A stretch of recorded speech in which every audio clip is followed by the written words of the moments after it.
Hello à toi, j'espère que tu es en pleine forme. Aujourd'hui, je t'emmène sur le terrain. On est au Colombet Trail, 2e édition dans la région de la Gruyère, et c'est une journée qui restera gravée. Du soleil, des sentiers magnifiques, près de 700 coureurs et coureuses au départ, un chiffre qui dépasse toutes les attentes de l'organisation. Dans cet épisode, tu vas vivre la journée avec moi, du coup de pistolet du matin jusqu'au débrief de fin de journée. Des voix de coureurs, d'organisateurs, d'un sponsor, d'un ambassadeur, des gens qui ont souffert, qui ont géré, qui ont gagné, qui ont simplement profité. C'est ça, une course de trail locale, dans ce qu'elle a de plus beau. Je vous souhaite une très belle écoute. Bienvenue dans Au-delà du mur, le podcast pour tous les passionnés de course, qu'il s'agisse de bitume, de nature ou de piste. Que vous soyez débutant ou coureur aguerri, nous explorons ensemble la préparation physique et mentale, la nutrition et la santé pour vous aider à atteindre vos objectifs. Si vous cherchez des conseils pratiques, des témoignages inspirants et des discussions captivantes, vous êtes au bon endroit. Préparez-vous, votre voyage au-delà du mur commence ici. Pour commencer, direction le cœur de l'organisation. Steve Dupaquier est le président du comité du Colombet Trail. Ce matin, avant même que les premiers coureurs du 36 km ne soient de retour, je l'ai intercepté pour faire le point sur une journée qui s'annonçait déjà exceptionnelle. Et sur une décision de sécurité prise en dernière minute concernant une portion du parcours. On va débuter. Mon cher Steve, bonjour, comment ça va ? Hello, bien et toi ? Super. Génial, merci. Il fait magnifique ce matin. Comment tu te sens maintenant qu'il y a les premiers participantes et participants de l'Armaillé qui sont déjà partis ? Voilà, alors ils sont partis environ 1 heure maintenant. On déstresse un petit peu le comité. Les 190 premiers participants sont partis. Le parcours est balisé, contrôlé ce matin. Donc la course a commencé. Donc pour nous, c'est un petit soulagement quand même. Maintenant, il faut qu'ils reviennent encore. Voilà, et ça, effectivement, c'est un peu les défis les meilleurs. Il devrait faire combien de temps ? Un petit 3 heures, je pense. Un petit 3 heures si tout va bien. Ouais. J'ai entendu dans le brief sécurité que tu as réalisé avant le départ qu'apparemment il y avait des portions où il y avait de la neige encore sur les pentes du Molaison, c'est ça ? Oui, c'est ça. Il y a une petite partie où il y a encore un couloir de risque d'avalanche. C'est une portion de 500 mètres. Alors on l'a fermée complète pour 500 mètres. On s'est dit ça ne sert à rien de passer là-bas, prendre des risques. Donc les coureurs coupent un petit peu avant et ils reprennent le parcours normal sur la suite. À quel moment est-ce que vous avez pris la décision de faire cette modification du parcours ? Une semaine. On est monté il y a une semaine, mettre en place, couper les arbres, couper les branches, etc. Et à ce moment-là, on a vu qu'il y avait encore trop, que ça n'allait pas fondre en une semaine. Et le responsable sécurité, Julien, a décidé de fermer. Et comment s'annonce cette journée en termes de participants ? Alors c'est au-delà des attentes, comme la première année, on était déjà au-delà des attentes et là on est à 650 inscrits, il y en a encore qui peuvent s'inscrire sur place, donc on va pas être loin des 700 participants, on tablait plus sur 550, 600, donc c'est merveilleux, mais le temps est là, donc c'est sûr que les gens viennent participer à la fête. On aura l'occasion de débriefer sur le nombre exact de participantes et participants à la fin de la journée, mais je pressens quand même, d'ailleurs on en a discuté avant, qu'il va y avoir un défi logistique qui va s'ouvrir pour les prochaines éditions au vu du nombre d'augmentation de participants. Oui, alors tout à fait, il y a déjà tout ce qui est parking, ça va, on a de la place, mais il a fallu réfléchir hier soir à trouver un deuxième parking au cas où, on a trouvé. Après il y a la place de fête aussi, la grandeur de la place de fête, accueillir tous ces gens. Le snack, c'est bien joli d'avoir 1000 saucisses, mais il faut pouvoir les servir quand même en moins de 2 heures, les gens ne vont pas manger à 4 heures l'après-midi. Donc ça va aller pour cette année, mais si ça continue à évoluer comme ça, en effet il faudra commencer à réfléchir peut-être à déplacer la place de fête, peut-être à un endroit plus adéquat, mais pour cette année, ça devrait passer. Très bien, donc je te souhaite une superbe matinée et puis on aura l'occasion de débriefer à la fin de la journée, on fera les comptes. Ok, super, on se réjouit de venir te retrouver. Génial, allez à plus. À plus, merci. Rémi Denervaux est enseignant primaire en première année de carrière. Il a mis le ski de côté cet hiver pour se consacrer à la course et ça paye. Victoire sur le 15 km devant son ami Romain Juira dans un duel serré. Son grand objectif de la saison, c'est Sierzinal. Il envisage aussi de se lancer sur un 50 km cet automne au Wildstrubel, dans le Valais. Quelques sponsors locaux l'accompagnent, une relation de confiance mutuelle, loin de contrats professionnels, mais bien réels. Bonjour Rémi, comment ça va ? Mais bonjour à vous deux, ça va très bien, merci beaucoup de l'invitation. Félicitations pour cette course, comment ça s'est passé pour toi aujourd'hui ? Merci, alors ça s'est très bien passé. j'avais un bon copain qui était au départ aussi, Romain Juillera. Et puis je savais que ça allait un peu, on va dire, se jouer un petit peu entre nous deux. Et puis on a fait un départ assez solide, on est resté assez en mano à mano. Et puis tout d'un coup, dans les parties un petit peu plus raides, j'ai pu un peu faire la différence sur l'arrivée des portes. Et puis après, c'était un peu une course de gestion jusqu'à l'arrivée. Donc non, très content, une météo parfaite, un parcours mine de rien exigeant. Donc une belle journée. On est relativement tôt dans Oui. le début de la saison, donc ça démarre bien, je dirais, pour toi. Oui. Qu'est-ce que tu as prévu comme course cette saison? Alors, j'aimerais dire tôt, oui et non. Enfin, j'ai mis un petit peu le ski de côté. Moi, normalement, je fais aussi beaucoup de ski. Mais je suis rentré dans la vie professionnelle, on va dire, en tant qu'enseignant primaire. Et puis, qui dit première année, dit aussi beaucoup d'investissement à ce niveau-là, au niveau de la création de matériel, etc. Donc, j'ai quand même beaucoup couru l'hiver, principalement. Donc, la base est là. Maintenant, en termes de gros objectifs, ça reste quand même Sierzinal, qui est une course qui a sa légende, qui a ses vainqueurs, qui a son histoire. Et puis c'est vrai que quand on peut aller chercher un temps de référence ou bien simplement une satisfaction personnelle d'aller jusqu'à la ligne d'arrivée, c'est quand même pas rien.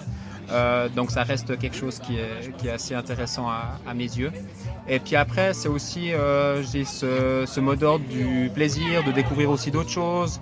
Peut-être me lancer sur un 50 km, peut-être en fin de saison à l'UTMB du Wildstrubel.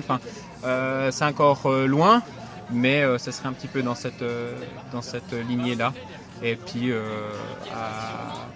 avec des courses de préparation dans la région qui permettent aussi de monter la forme. Et puis voilà. Je vois que tu affiches un superbe pull sur lequel Oui. on peut voir quand même un certain nombre de sponsors. Oui. Ce qui n'est pas forcément commun pour, je dirais, quelqu'un qui n'est pas sportif de carrière. Oui. Donc, explique-nous un peu comment ça se passe, ce partenariat. Alors, c'est surtout des partenariats, on va dire, relationnels, en fait, où j'essaye de donner aussi de ma personne pour ces gens qui me soutiennent. Où en fait c'est un peu un commun accord, si je peux dire. On va pas à mon niveau devenir richissime avec la course à pied, mais en fait ça leur permet d'avoir une certaine visibilité et puis aussi une certaine discussion en fait sur les lieux de course avec des personnes qui sont là, je veux dire qui regardent, etc. Donc c'est des choses toutes simples mais qui amènent aussi beaucoup pour ces sponsors là. Génial. Merci mille fois Rémi d'être venu nous parler. Je rappelle que tu es le vainqueur donc, du 15 km aujourd'hui. Félicitations. Merci. Et très bonne suite de saison. Merci à vous deux et puis peut-être à bientôt. C'est gentil. Lisa avait terminé deuxième ici l'année passée. Cette année, elle est venue pour gagner.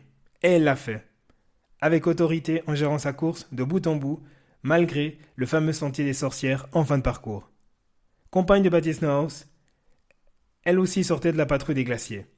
Leurs objectifs communs pour la suite, le Trail Verbier-Saint-Bernard en juillet, où je serai également, et la fameuse course UTMB sur la Côte d'Azur en fin de saison. Félicitations pour ta première place aujourd'hui. Merci beaucoup. Comment ça a été ? Étonnamment mieux que prévu. J'étais en bonne forme. Je me suis très vite mise dans ma bulle au début. Et j'ai vu que les gens me répondaient. Et du coup, je me suis dit, je continue et on verra bien jusqu'à où ça tient. Et finalement, j'ai bien réussi à gérer jusqu'à la fin et je suis très contente de ma course aujourd'hui. Quelle a été la partie la plus technique pour toi ? Pour moi, c'est toujours ce fameux sentier des sorcières, comme ils appellent ça. C'est en fin de parcours, c'est vite raide vers le bas ou même vers le haut, on remonte un bout. Il y a des racines, il faut vraiment faire attention où mettre les pieds. Et puis c'est vrai que vers la fin de parcours, on n'arrive pas à dérouler. Et là, c'est vrai que c'est plus technique et plus compliqué. Peut-être que tu as entendu parler du Swiss Canyon Trail qui va lancer le Swiss Women Trail qui aura lieu cette année en automne. Okay. C'est une course exclusivement dédiée aux femmes. L'idée, c'est de mettre en avant les femmes dans le trail avec justement le plus grand parcours, c'est un 36 km. Okay, donc tu as un peu participé à la même distance phare. Qu'est-ce que ça représente pour toi justement d'avoir cette visibilité ou cet avènement, en tout cas cette arrivée enfin des femmes sur les distances dans le trail déjà? Ouais. Moi je trouve ça beau parce que c'est vrai qu'on entend souvent parler sur les réseaux, voilà, les femmes, il faut qu'elles se lancent aussi dans ce genre d'événements et on voit très bien qu'on est capable, tant qu'on veut, on peut. Il faut juste se donner les moyens et je trouve ça très beau qu'on mette ça aussi en avant. Parce qu'on est tout aussi capable que les hommes, j'ai envie de dire. Clairement. Donc c'est beau, ouais, c'est beau. Tu as pris la ligne de départ ce matin en disant que tu allais gagner ou c'était quoi l'état d'esprit? Alors mon état d'esprit, j'avoue que l'année passée, j'ai terminé 2e. Puis cette année, je me suis dit, bon, je me mets dans ma bulle, je me mets en mode racing et on verra bien ce qui va se passer. Et puis c'est vrai que je me suis vite retrouvée devant, donc jusqu'au bout, j'ai rien lâché et puis c'était chouette, c'était vraiment chouette. Excellent. Et tu prépares quoi d'autre cette saison? Alors cette saison, je prépare le trail du Verbier Saint-Bernard, donc la X-Traversée en juillet. Ça fait 70 kills. Et puis sinon, en fin de saison, je vais aussi à Nice, vers la mer, ça va être cool. On part des terres et puis ça finit sur Nice, donc ça je me réjouis beaucoup aussi à participer. Excellent. Merci infiniment Lisa et encore bravo pour ta victoire sur ce 36 km aujourd'hui au Colombet Trail. Merci beaucoup pour l'invitation, c'était chouette. Bonne suite. Merci. Baptiste Neuhaus avait gagné ici l'année passée. Cette année, il arrive avec une patrouille des glaciers dans les jambes, une nuit blanche avec sa compagne Lisa et son frère, et un physique qui n'a pas suivi. 3e place, course gérée à l'économie, le podium arraché dans les derniers kilomètres. Il travaille avec son frère dans un magasin de sport et prépare une saison dense. Cerzinal et un UTMB sur la Côte d'Azur au programme notamment. Mon cher Baptiste, bonjour, comment ça va? Bonjour, mais très bien, très bien. Bravo pour cette 3e place. Merci beaucoup. Comment ça s'est passé pour toi aujourd'hui? C'était compliqué quand même, c'était très compliqué. Enfin, j'ai fait une première partie, j'avais un peu mes temps de l'année passée, donc je savais à peu près quand je devais arriver en haut. Donc je suis parti un peu sur les mêmes temps que l'année passée sans prendre trop de risques. Mais ouais, j'ai vite vu que musculairement, j'avais une certaine fatigue. Et puis ouais, j'ai vite vu que ça allait être dur. Mais voilà, j'ai fait avec la forme du jour. J'ai pas perdu trop de temps non plus, mais j'ai quand même... voilà, j'ai fait une 2e partie plus compliquée. Qu'est-ce qui leur est manqué? Alors au-delà de la forme, alors j'ai bien compris que physiquement c'était pas un jour avec, mais qu'est-ce qui aurait peut-être permis de faire la différence justement pour peut-être l'emporter encore cette année d'après toi? Je pense que peut-être une bonne différence pourrait faire. J'étais pas vraiment frais. Aujourd'hui, j'étais pas vraiment frais parce qu'il y a une semaine, on a fait la patrouille des glaciers avec Lisa, ma copine, puis mon frère. Je pense que ça a quand même laissé des traces aussi au niveau du sommeil. C'était une nuit blanche. Et puis voilà. Mais après, Lisa et moi, on tenait vraiment à faire cette course parce que c'est tout près de la maison. C'est magnifique. En plus, il fait beau. Le parcours est magnifique. Donc voilà, on s'est dit, on y va. Full gaz, on essaye. Ça passe, ça casse. Et puis voilà, moi, j'ai tenu. J'ai donné ce que j'avais. Il y a eu plus fort aujourd'hui. Tant mieux pour les deux premiers. Mais voilà, moi, je suis quand même content de ma course.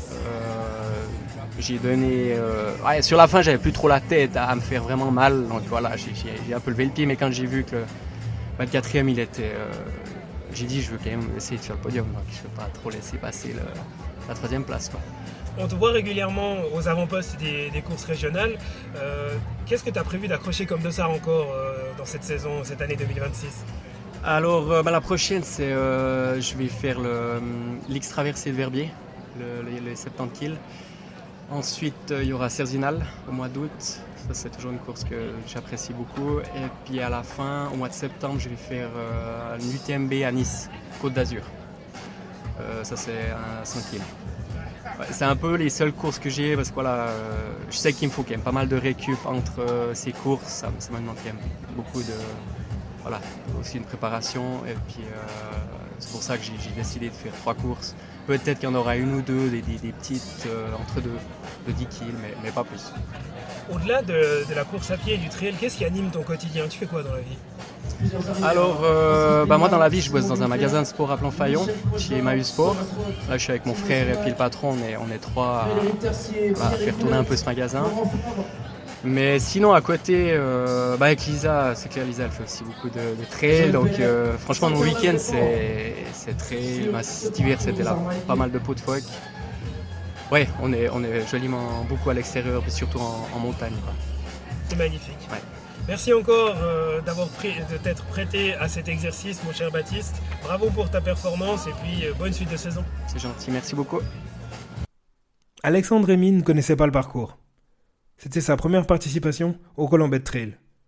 Et pourtant, c'est lui qui a franchi la ligne en tête du 36 km. Une victoire qu'il n'avait pas anticipée, une gestion de course sous pression qu'il n'avait jamais vraiment vécue avant.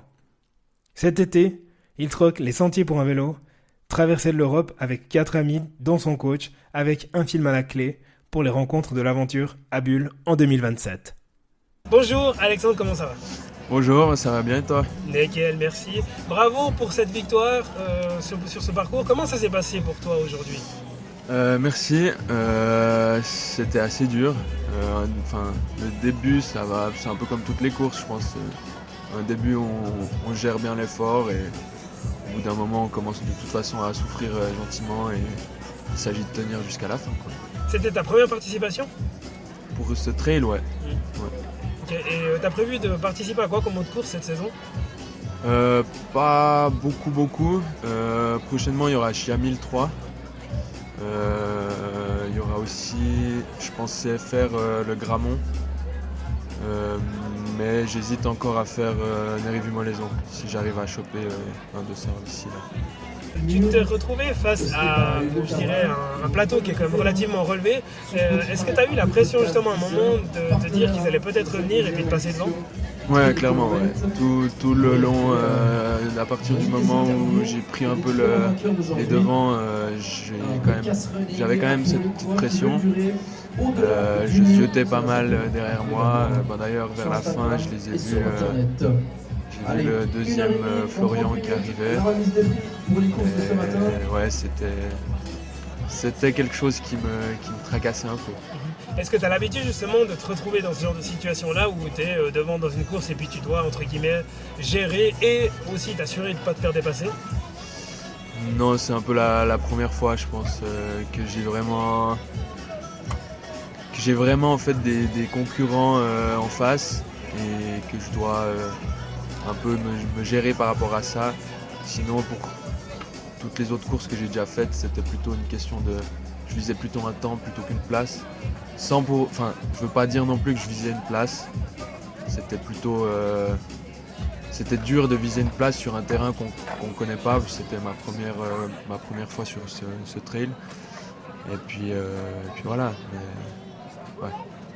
C'est rentré... Cet aspect-là, il est venu pendant la course, quoi. Aujourd'hui même. Je m'y attendais pas forcément à en arriver là aujourd'hui. Une belle cerise sur le gâteau, en tout cas. Bravo encore, Alexandre, pour cette première place aux 36 km du Colombet Trail. À l'année prochaine. Merci, sûrement, ouais. Oui, sûrement. Ça permet de bien commencer une bonne saison. Cet été, malheureusement, on part à vélo avec des potes de juillet à septembre. Donc je sais pas si je peux faire un coup de pub, mais c'est Vélo 5 Raptor sur Instagram. On traverse toute l'Europe à vélo avec 4 potes à moi, dont mon coach Arnaud Chardot qui m'accompagne toujours sur toutes mes semaines de préparation. C'est magnifique, un beau projet off aussi, ça te permet de revenir plus frais l'année prochaine. Ouais, alors ça sera principalement de l'endurance fondamentale, je pense, comme voyage, voir un peu en dessous, suivant comment, on va pas viser des temps exceptionnels. C'est aussi pour le projet de faire un film qui sera disponible la première fois aux Rencontres de l'Aventure à Bulle en 2027, novembre 2027. On se réjouit de le voir en tout cas. Et nous aussi. Bonne suite. Merci beaucoup. Steffi Traxel, c'est une habituée des podiums qui revient à la compétition après une année difficile. Ce matin, elle s'est inscrite à l'arraché. Décision du jour, pas de plan, juste l'envie. Résultat, victoire sur le 15 km. Maman de 3 enfants, en recherche d'emploi, elle court quand l'envie est là. Et visiblement aujourd'hui, l'envie était bien là. Steffi Traxel, bonjour. Bonjour. Comment ça va? Ça va bien, merci. Maintenant, après la course, ça va mieux que pendant, mais non, ça va bien. Comment ça s'est passé pour toi aujourd'hui? La course, elle était dure quand même. C'est vrai que je cours pas tellement. Déjà tout l'hiver, j'ai pas couru, et maintenant, j'essaie de reprendre un petit peu. Mais c'est vrai, je cours beaucoup moins. Et voilà, alors c'est quand même dur de se relancer, surtout en rythme de course. Parce que c'est vrai, je fais un peu des sorties maman maintenant, tranquille, sans me mettre dans le rouge. Et après voilà, on part. Et après c'était magnifique parcours. Alors je ne connaissais pas, mais c'était magnifique. Et je suis partie un peu à mon rythme. Et voilà, j'ai fait au mieux. Les montées c'était dur. J'ai bien souffert. Et après, une fois arrivé en haut, on savait qu'il y aura la descente. Alors j'étais contente, mais c'est vrai, elle était assez technique. Et moi, je ne suis pas très technique. J'aime pas les descentes. Alors j'ai fait au mieux. Et là, il y a la deuxième fille, je ne sais plus son nom. Elle m'a dépassée à une vitesse de fusée. J'étais impressionnée, j'étais avec Paul Scaiola. Et on se regardait les deux, c'est tout. Elle est vraiment allée comme une folle en bas. Et après les parties, quand ça s'est un peu redressé, je suis revenue sur elle. Et après, voilà, on a fait au mieux, mais c'est vrai, le retour c'était assez dur, c'est du goudron, ça soufflait, il faisait chaud. Tout ce que j'aime pas, mais pour finir on savait qu'on arrivait au bout et c'était magnifique, joli parcours et ouais, c'est l'expérience. L'expérience, ça peut être fait la différence aujourd'hui également. Oui, l'expérience, après c'est un peu la tranche, je crois. C'est un peu cette tranche de sportive encore qui reste, mais parce que le physique il est plus tellement comme avant, alors voilà, avec l'âge on voit quand même qu'il y a une différence, mais il faut s'accrocher, il faut suivre les jeunes maintenant. Justement, tu es quelqu'un qu'on a eu l'habitude de voir justement sur les podiums, avec les victoires, etc. Qu'est-ce qui te pousse à relancer peut-être la machine encore maintenant? Ouais, justement, ça me manque un petit peu maintenant, cette motivation de mettre dans le rouge. Alors, l'année passée, j'ai rien fait parce que j'étais vraiment pas bien. J'ai un peu des courbes de force aussi. Il y a des jours où ça va pas du tout, il y a des jours où ça va un peu mieux. L'année passée, j'ai rien fait et cette année, j'ai juste fait la course à Kerzers et j'ai bien souffert aussi. Et là, j'ai dit, c'est dans la région, c'est joli, on n'avait rien d'autre. Alors j'ai quand même dit, j'essaye une fois un petit trail. Alors les 35, c'était clairement trop. Alors, j'ai dit, les 15, ça devrait aller. Et du coup, voilà, je me suis motivée ce matin, je me suis inscrite ce matin et à l'arrache. Et pour finir, c'était bien, mais c'est vrai, pendant la course, on se dit toujours pourquoi. Une fois qu'on est à l'arrivée, ça va bien. Ouais, c'est la délivrance. Oui. On dit que l'appétit vient en mangeant. Maintenant, ça s'est bien passé pour toi aujourd'hui. Qu'est-ce que tu prépares ou qu'est-ce que tu envisages peut-être pour la suite de la saison? À vrai dire, pas grand-chose. C'est vrai, on a une année assez chargée. On est en train de construire. Alors, on a les 3 enfants à côté et la vie de maman, qui demande beaucoup. Alors, pour le moment, pas grand-chose. Je suis à la recherche du travail, et un peu tout en même temps. Et alors je fais vraiment spontanément des courses. Si je trouve quelque chose qui est sympa et je suis motivée ce jour-là, j'y vais. Mais je ne vais pas m'inscrire pour quelque chose maintenant, une course qui aura lieu dans 3 mois parce que j'aurai peut-être pas envie. Et moi je fonctionne assez comme ça. Si j'ai envie, c'est bien. Si j'ai pas envie, il ne faut pas faire des courses. Excellent. Voilà. Merci mille fois encore Steffi d'avoir pris le temps de discuter avec nous aujourd'hui. Encore bravo pour ta victoire. Merci beaucoup. Et puis à très bientôt. À bientôt, merci. Mathieu Clément, c'est le fils du pays. Né et grandi à Voidance, il a commencé à courir sur ces sentiers avant même de savoir que le trail pouvait l'emmener au Japon, en Espagne ou bientôt à nouveau à Chamonix pour l'UTMB. Cette année encore, il est ambassadeur du Colombet Trail et il était présent, là, parmi les gens qui l'ont vu grandir. Mon cher Mathieu, comment ça va? Écoute, salut Hugo, ça va très bien, content d'être là. Puis, vraiment, la fête est belle, quoi. C'est toujours un plaisir de t'avoir au micro de ce podcast. T'es presque devenu un co-animateur de cette émission, tellement on se voit souvent. Ah ça fait plaisir. En tout cas, c'est toujours un plaisir de venir, quoi. C'est toujours un grand plaisir, quoi. C'est vraiment cool. Cette année encore, tu es l'ambassadeur du Colombet Trail, donc 2e édition. L'année passée, tu ne pouvais pas être là parce que tu étais au Japon pour le Mont Fuji. Tu as enfin pu participer cette année. Qu'est-ce que ça te fait de pouvoir être là sur tes terres, une course qui est organisée chez toi? Ah bah franchement, l'année passée, j'avais bien regretté de ne pas être là. Et cette année, d'être là, franchement, c'est un gros plaisir quoi, là-bas, de vivre la fête. Et puis, c'est les sentiers qui m'ont vu grandir. Où je suis né ici, quoi. Puis j'ai commencé à courir ici, puis voir qu'il y a une course ici, franchement, je suis trop content, quoi. Ça me met le sourire aux lèvres, quoi. De voir tous ces jeunes finalement qui, quand ils te voient, on dit Mathieu Clément, ils disent ah Mathieu Clément. T'es passé un peu, t'es devenu un peu un exemple, un modèle à suivre pour eux. Qu'est-ce que ça te fait toi aussi de finalement être prophète dans ton pays? Bah tu vois, je m'en rendais pas trop compte quoi, jusqu'à des, en fait moi je courais juste quoi, tu vois. J'ai jamais trop réfléchi à autre chose, mais voir qu'on se fait reconnaître, que même les participants ils se reconnaissent et tout, ça fait vraiment plaisir quoi. Puis si je peux montrer un peu l'exemple, puis inciter les gens à faire du sport et puis faire du trail, franchement. C'est vraiment ça. C'est presque plus beau que de gagner une course ou quelque chose comme ça, franchement, parce que c'est vraiment un beau sport qui gagne à être connu. Puis c'est une belle école de vie, quoi. Voilà. Tu as débuté cette année 2026. Alors je sais pas si tu as fait d'autres courses avant, mais par le 10 km de Présinges. Tu as fini d'ailleurs sur le podium, bravo. Ouais. Et ensuite tu es parti à Minorque avec ton team ASICS. Comment ça s'est passé?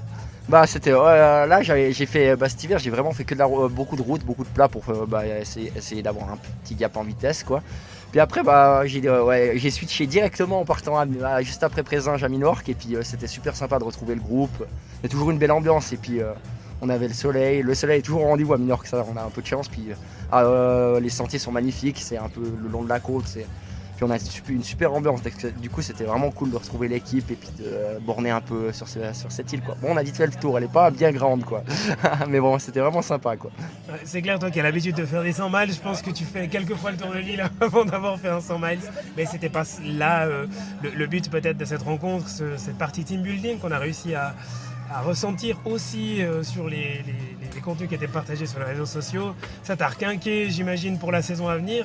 Parle-nous d'ailleurs de ce que tu prévois cette année. Je sais déjà, mais j'ai envie que tu me confirmes un certain nombre de dates. D'accord, alors ça va vite commencer parce que ce sera la semaine prochaine. Le premier rendez-vous, c'est au Portugal. C'est le Homois 2 by UTMB. C'est un 90 km. Je commence la saison un peu avec des distances un peu plus courtes pour essayer de garder de la fraîcheur pour le gros objectif qui va arriver. Je vais en parler après. Après, je vais aller sur Andorre. Ce sera le 13 juin. Là, c'est un 110 km, un peu technique. J'ai jamais été à Andorre, je me réjouis de découvrir. Puis après, le gros rendez-vous de l'année, c'est fin août à l'Ultra Trail du Mont Blanc, quoi. Le Tour du Caillou. Voilà. 2 ans ou 3 ans après ta dernière participation, c'est ça? Ouais, 2 ans après la dernière participation qui s'est soulevée par un échec dû à une blessure, quoi. Donc, j'ai vraiment à cœur d'y retourner. C'est une course qui m'a beaucoup apporté, mais qui m'a aussi qui m'a beaucoup fait pleurer. Donc, franchement, j'ai à cœur d'y retourner et puis j'ai envie de faire quelque chose de bien, quoi. Avec un plateau de rêve annoncé quand même cette année. Donc si ça se confirme, alors Kylian Jornet a annoncé sa participation. Mathieu Blanchard, j'imagine qu'il sera présent. Il sera là, je pense. Mathieu Clément sur la ligne de départ, peut-être un François Den. Ouais. C'est peut-être la ligne de départ la plus relevée de l'histoire du TMB qui s'annonce cette année. Ah ouais, chaque année il y a un plateau de fou, mais là il y a vraiment la cerise sur le gâteau avec Kylian, quoi. Donc du coup ça va motiver encore les tout gros à vouloir venir et se confronter au GOAT, quoi, à la légende. Voilà, non mais franchement je me réjouis de me mesurer face à eux. On verra ce que ça donne, quoi, mais je vais essayer de me préparer au mieux en espérant éviter les blessures et puis être là au rendez-vous fin août, quoi. Le smile aux lèvres surtout, quoi, puis profiter de tout ça, quoi, parce qu'on se rend pas compte mais on a de la chance de vivre des aventures comme ça. Effectivement. Terminer cette préparation sereinement, en tout cas c'est ce que je te souhaite, tout le mal que je te souhaite déjà, et puis une bonne course au Portugal, à Andorre, et on se verra cette fois en août. Merci Hugo, je me réjouis de te voir en fin août à l'UTMB, quoi. Avec plaisir, voilà. À bientôt. À bientôt, ciao ciao. Patrick représente Du Paquet Sport, magasin de sport basé à Ouadans et sponsor titre de la course. Je voulais comprendre ce qui pousse une entreprise locale à s'engager dans ce genre de manifestation et ce que ça représente concrètement d'avoir son nom associé à une course. Une conversation simple, directe et qui dit beaucoup sur le tissu sportif de cette région. Mon cher Patrick, salut, comment ça va? Ça va bien et toi? Bien, merci beaucoup. Donc toi, tu fais partie des sponsors de la course du Colombet Trail. Qu'est-ce qui t'a poussé à t'engager, à t'associer avec eux? Alors, c'est vrai que avec mon patron, on essaie vraiment de soutenir un petit peu les courses locales. C'est vrai que on est du même, on a le magasin à Voidance, donc on trouvait ça vraiment important de soutenir. C'est aussi des gens avec qui on a contact pour le ski club, d'autres manifestations. C'est vrai que cette course, elle est aussi à l'image du magasin, on va dire très, très familial, local et tout. Et je pense que c'est quand même de mettre en avant des personnes qui se bougent pour mettre de l'animation, surtout sportive, c'est important quoi en fait. Il y a quelque chose que j'ai trouvé extrêmement intéressant avec la course, je l'avais d'ailleurs déjà dit lors du premier enregistrement de l'épisode que j'ai fait l'année passée pour la première édition, c'était qu'ils ont associé le nom des parcours à des noms d'entreprise, mais vous avez même le nom d'entreprise, donc Duc Paquier Sport, sur le nom de la course. Qu'est-ce que tu penses que ça apporte à une entreprise qui puisait dans le sport de pouvoir s'associer, d'avoir son nom brandé comme ça, adossé à une course ? Alors je pense que ça nous fait connaître aussi un petit peu plus loin, en discutant là pas mal sur le stand. On a des gens du Valais, du canton de Vaud, Genève même, ou de toute la Suisse romande en fait. Ça nous fait connaître. C'est vrai qu'on est une petite entreprise et ça permet qu'ils découvrent un petit peu les sports qu'on fait, d'avoir un contact aussi sur le stand avec. Et je pense que ça montre aussi notre image d'une entreprise assez proche des gens. 10 secondes. Assez proche, et ça reste quand même un concept extrêmement novateur. Il y a quelque chose de fantastique aussi parce que ça permet d'associer le nom de l'entreprise à celui d'une course, donc il y a aussi quelque chose de vertueux à ce niveau-là. C'est quoi les retombées que vous attendez peut-être concrètement déjà de ce genre de partenariat ? Alors, moi je pense de se faire connaître aussi déjà d'une plus grande part de personnes. Aussi discuter, montrer les sports qu'on fait. Des fois c'est vrai que les gens nous connaissent mais ne savent pas qu'on fait suivant quel sport. Et après c'est vrai que des petites retombées économiques, c'est difficile à chiffrer, mais c'est vrai qu'on a plaisir en voyant des personnes qui reviennent, qu'on s'est croisés sur le stand, et je trouve qu'on a un plaisir de se revoir et puis qu'on a partagé un petit truc déjà vu qu'on a été partenaires de bout en bout ensemble. Ouais, c'est clair, il y a ce début d'histoire avec les potentiels futurs clients qui se créent déjà le jour de la course. C'est sûr, quand ils arrivent dans le magasin et en plus qu'ils voient un visage familier, je pense que ça facilite quand même grandement aussi la relation dans le magasin. Effectivement, en plus on a un contact très facile dans des courses ou comme ça, on se tutoie facilement. C'est aussi, on a des sujets automatiquement assez faciles de parler de la course, de savoir ce qu'ils font aussi les gens, quel sport, quels objectifs ils ont. Et avec ça, le lien il se crée direct. Et puis je trouve vraiment enrichissant de discuter et d'avoir peut-être pas ce côté vendeur et que les gens sont plus une personne comme une autre, comme tu peux croiser à ta gauche ou à ta droite. Magnifique. Je te remercie beaucoup Patrick d'avoir discuté avec nous aujourd'hui. Je te souhaite une bonne fin d'événement. La journée s'annonce encore belle, il fait très beau. Merci à toi, puis merci pour cette interview. À bientôt. Lionel, c'est l'homme derrière les sentiers. Responsable du parcours, il connaît chaque virage, chaque montée, chaque zone à risque. C'est lui qui a piloté la décision de modifier le tracé cette semaine en raison d'un couloir d'avalanche sous le Molaison. Je l'ai retrouvé en fin de journée, sur les rotules, mais le sourire aux lèvres. Son fils venait de terminer la Kids Cup. Mon cher Lionel, comment ça va ? Ça va plutôt bien là. Superbe journée, magnifique soleil et puis franchement on a que des gens avec du sourire. On vient de finir avec les enfants, merveilleux. Franchement, on est un peu sur les rotules mais c'est que du bon. Ouais. Franchement, super réussite pour cette deuxième édition. Double sourire d'ailleurs parce que j'ai vu qu'apparemment ton fils était sur la boîte donc pour le parcours des enfants. Encore félicitations. Qu'est-ce que ça te fait de voir que tes enfants non seulement ils prennent part à l'effort et en plus ils arrivent aussi à performer ? C'est assez cool, c'est vrai. Ils ont toujours fait beaucoup de sport et puis là ils ont tout de suite dit oui à l'inscription pour le trail et puis cool, il est sur la boîte, il a fait une belle course puis il s'est éclaté, le sourire à la fin, voilà. Encore comme tu dis, un deuxième sourire en plus pour moi, 100% de réussite aujourd'hui. Ouais. Cette semaine, donc il y a eu un moment de stress particulier, j'imagine pour toi, c'était la décision de modifier une partie du parcours pour risque d'avalanche apparemment. Ouais, c'est ça, exact. On a envoyé notre responsable sécurité voir l'état du parcours autour de Molaison, principalement sous le couloir avalanche que vous connaissez déjà de l'année passée. L'année passée, on a eu la chance de pouvoir accéder un peu plus loin après plan français. Cette année, vu les conditions d'enneigement qu'il y a eu assez tardivement, on a pris la décision, en discussion avec les sécurités de Molaison, de raccourcir le parcours d'environ 500 mètres en descendant plus vite vers le retour vers ravitaillement des clés, effectivement. Pour des raisons, c'était pour éviter tout risque et je crois que c'était une bonne décision vu la réussite de notre course d'aujourd'hui. Vous avez des retours justement par rapport à cette modification de parcours ou pas beaucoup de retours, les gens très compréhensifs ce matin. On a annoncé ça au départ plutôt que de faire une information via les réseaux. Mais c'était finalement une décision logique que les coureurs ont tous finalement bien pris. Ouais. Magnifique. Bravo encore pour cette deuxième édition du Colombet Trail, Lionel. Je te remercie beaucoup et puis qui sait, peut-être à l'année prochaine. Merci beaucoup et puis certainement une troisième édition aura lieu, on espère en tout cas. Et merci à toi, merci à tout le monde et puis vive le Trail des Colombettes. Merci. Pour clore cette journée, je suis retourné voir Steve Dupaquier. Bilan, aucun blessé, un seul abandon, entre 650 et 700 participants. Le record de la première édition largement battu. Et déjà, les questions qui s'ouvrent pour une troisième édition qui s'annonce inévitable. Mon cher Steve, comment s'est passée cette journée ? Écoute, c'était parfait. Pour moi, pas d'incident sur le parcours, pas de blessés, un abandon, mais pas pour blessure parce qu'il était au bout. Donc que du bon, que du positif, beaucoup de monde, du soleil, tout le monde est rentré au bercail, tout le monde avait le sourire, c'est l'essentiel. Vous avez eu quoi comme retour à chaud des participants ? Alors, le parcours bien balisé, parcours vraiment pas donné. Les gens s'étaient peut-être un petit peu dit, il n'y a pas beaucoup de dénivelé, ça va aller. Mais en fait, ce qui se passe, c'est que chez nous, tu montes, tu descends, tu montes, tu descends, tu montes, tu descends. Quand tu arrives au village de Wadens, presque, tu remontes une fois et tu redescends. Du coup, ça en a surpris plus d'un.